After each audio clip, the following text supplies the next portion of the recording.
रहा है? देखिए, पहली बात तो इस पूरे मामले से एक चीज साफ है कि भारतीय जनता पार्टी इस दरिंदगी की घटना को अंजाम देने वाले, इस हैवानियत की घटना को अंजाम देने वाले बीजेपी नेता मनोज मित्तल को बचाने का प्रयास कर रही है। ना तो गृह मंत्री जी मिलने का समय दे रहे हैं, ना दिल्ली पुलिस ने अब तक कोई कार्रवाई की, जो लापरवाही दिल्ली पुलिस के लोगों की सामने आई है अब तक, ना ही उस परिवार को न्याय का कोई भरोसा हो पा रहा है, क्योंकि रोज हर घंटे नई नई स्टोरी बदल रही है दिल्ली पुलिस। तो ये पूरा प्रयास उस मनोज मित्तल को, जो बीजेपी का सह संयोजक है, उसको बचाने के लिए हो रहा है। और ये बात मैं इसलिए कह रहा हूं कि बीजेपी की बेशर्मी की पराकाष्ठा ये है कि अब तक उस व्यक्ति को निकाला नहीं गया पार्टी से। वो मनोज मित्तल जो 13 किलोमीटर तक एक लड़की को घसीट कर मार देता है, ऐसी घटना जो आपको कभी तालिबान में सुनने को मिलती है, ऐसी घटना देश की राजधानी दिल्ली में घटित हुई, और बावजूद इसके वो किस पार्टी में है? बीजेपी का नेता है। आज भी उसको निकाला नहीं बीजेपी। तो आप समझ सकती हैं कि किस हद तक बीजेपी इस घटना पर पर्दा डालने की कोशिश कर रही है, किस हद तक उस मनोज मित्तल और उसके साथियों को बचाने की कोशिश कर रही है। और इसमें सबसे ज्यादा दुखद पक्ष ये है कि जो लड़की इस तरह से घसीट के मार दी गई, उसका चरित्र हनन हो रहा है। आज मैं सुन रहा था, इनकी पार्टी का एक नेता है कपिल मिश्रा, वो कह रहा था वो दोनों लड़कियां नशे में धुत थीं, जबकि पोस्टमार्टम की रिपोर्ट आ गई कि उन लोगों ने शराब नहीं पी रखी, उस लड़की ने शराब नहीं पी रखी थी, अंजलि ने शराब नहीं पी रखी थी। ये पोस्टमार्टम की रिपोर्ट में आ गई। बावजूद इसके बेशर्मी देखिए कि जिस बेटी की इतनी नृशंस हत्या हो गई, उसको इनका एक नेता कपिल मिश्रा कह रहा है कि वो तो नशे में धुत थी। तो क्या है? पुलिस के खिलाफ भी कोई कार्रवाई होनी चाहिए, क्योंकि अच्छा, क्यों नहीं होनी चाहिए? 14 किलोमीटर के स्ट्रेच में पीसीआर नहीं थी। नहीं, अभी तो आज शायद एक वीडियो आया कि उस कार के पीछे कोई पीसीआर चल रही है।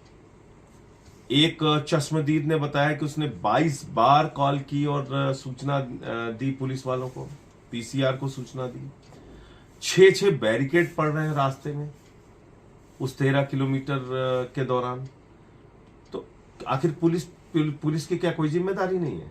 सामान्य आदमी को तो बैरिकेड लगा के रोज पुलिस वाले परेशान करते हैं। आपको पैसे की वसूली करते हुए तमाम पुलिस वाले मिल जाएंगे, लेकिन लोगों की सुरक्षा के लिए 31 दिसंबर को सबसे ज्यादा मुस्तैदी दिखा रही थी दिल्ली पुलिस, और उस दौरान 6 बैरिकेड में एक लड़की को घसीट कर हैवानों की तरह, दरिंदों की तरह मार दिया गया, और पुलिस कुछ नहीं कर पाई। सूचना देने के बाद भी कुछ नहीं कर पाई। तो पुलिस वालों पे कार्रवाई क्यों नहीं होनी चाहिए? और देखिए, ये सब कुछ क्यों हो रहा है? गृह मंत्री जी क्यों नहीं मिल रहे मुझसे, हमारे सांसदों के प्रतिनिधि मंडल से? क्योंकि वो किस मुंह से मिलेंगे? उनकी पार्टी का ही मनोज मित्तल है जो सह संयोजक है, जिसने इस घटना को अंजाम दिया है। वो उस मनोज मित्तल को बचाने के लिए पूरा का पूरा सरकारी तंत्र लगा हुआ है। बीजेपी ने इस घटना के बाद एक बार फिर से साबित किया है कि हत्यारा हो, बलात्कारी हो, गैंगरेप करने वाला हो, माफिया हो, भ्रष्टाचारी हो, अगर उसका कनेक्शन भारतीय जनता पार्टी से है तो उसके खिलाफ कोई कार्रवाई नहीं होगी। किसी की बेटी की कोई इज्जत नहीं है अगर उस बेटी को शिकार बनाने वाला, उस बेटी का उत्पीड़न करने वाला या अपनी दरिंदगी का शिकार बनाने वाला अगर व्यक्ति कोई बीजेपी से जुड़ा हुआ है तो उसके खिलाफ कोई कार्रवाई नहीं। अकेले यही का मामला नहीं है, बगल के राज्य में खेल मंत्री संदीप सिंह का मामला देख लीजिए। एक खिलाड़ी ने आरोप लगाया उसके ऊपर, उसको बचाने का प्रयास किया गया। वो नाव कांड देख लीजिए, हाथरस कांड देख लीजिए। चिन्मयानंद, इनके पूर्व गृह राज्य मंत्री थे, वो भगौड़ा है इस वक्त 376 के मामले में।